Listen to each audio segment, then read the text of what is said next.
এক নম্বর আসামি সোহেল রানা তার 164 ম্যাজিস্ট্রেট কর্তৃক যথাযথভাবে রেকর্ডকৃত অত্র ট্রাইব্যুনালে পড়ে শোনায়। সেই রেকর্ডকৃত 164 কনফেশনে কোথাও তিনি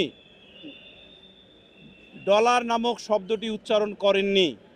আমরা মাননীয় ট্রাইব্যুনালে বলেছি, বিধি বহির্ভূতভাবে 342-এর অধীনে আসামি পরীক্ষার সময় অর্থাৎ সকল ইনক্রিমিনেটিং এভিডেন্স পড়ে শোনানোর সময় আসামি যে ডলার শব্দটি ব্যক্তি হিসাবে বলেছে, এটা হয়তো জেলখানায় থাকার কারণে কোনো কুচক্র বা কুচক্রী ব্যক্তি যিনি জেলখানায় তাকে বুদ্ধি দিয়েছেন সেটা দিতে পারেন এবং তার ফলে এটা বলতে পারেন।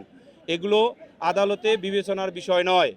আমরা তারপর আর্গুমেন্ট করেছি, এই মামলার ভিকটিম রামিসা আক্তারকে যেভাবে ধর্ষণ এবং হত্যাকাণ্ড ঘটিয়ে তার দেহ খণ্ড বিখণ্ড করে লাশ গুম করার জন্য যে কার্যক্রমগুলো করেছিলেন আসামি দ্বয়, একজনের সহায়তায় আরেকজন অর্থাৎ 1 নম্বর আসামি কর্তৃক 2 নম্বর আসামির সহায়তায়, সেই ঘটনাগুলো সকল সাক্ষীর সাক্ষ্যে নিরঙ্কুশভাবে প্রমাণিত হয়েছে।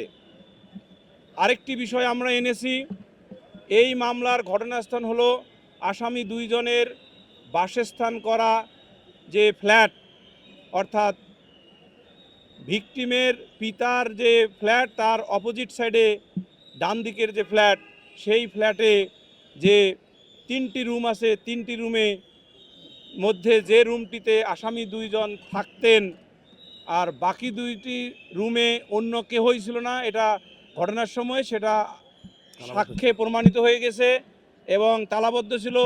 তাহলে তাদের ফ্ল্যাটে এই যে ডেড বডি পাওয়া গেল, এই ডেড বডি পাওয়ার এই ঘটনাটি হলো এভিডেন্স অ্যাক্টের 106 ধারা অনুসারে আসামিদ্বয়ের বিশেষ নলেজ, আসামিদ্বয় কোনো ধরনের এক্সপ্লেনেশন প্রদান করেননি কেন কিভাবে তাদের বাসায় ভিকটিম রামিসা আক্তার মারা গেলেন, তার দেহ খণ্ড বিখণ্ড করা হলো, এই ব্যাপারে একটি শব্দ তাদের এক্সপ্লেনেশন নাই। উপরন্ত কি আছে, 1 নম্বর আসামি সোহেল রানার দোষ স্বীকারোক্তি, যাহা সংশ্লিষ্ট ম্যাজিস্ট্রেট কর্তৃক যথাযথভাবে রেকর্ডকৃত।